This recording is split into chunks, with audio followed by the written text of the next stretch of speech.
Yeah, first of all, looking lovely. பயங்கரமா இருக்கீங்க, அழகா இருக்கீங்க பாக்குறதுக்கு. சரி, உங்களுக்கு நீங்க அவருக்கு எப்படியும் கல்யாணம் ஆயிடுச்சு, குழந்தை குட்டியெல்லாம் இருக்கு. அவர் பேச்சுலர் மாதிரி நடிப்பாரு, ஆனா நம்பாதீங்க. பட் இதெல்லாம் தாண்டி உங்களை பார்த்து அழகியே மேரி மீன்னு நிறைய பேர் கேட்பாங்க. ஆனா உங்களை பொறுத்த வரையும் விஜய் மாதிரி இருக்கக்கூடாது. அதுக்கப்புறம்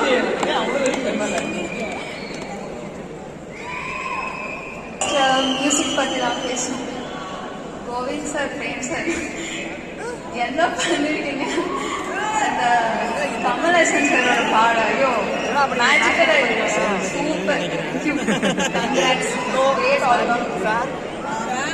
ஒரே ரிக்வெஸ்ட், மைக் மட்டும் கொஞ்சம் கேட்ட வச்சுக்கலாம்.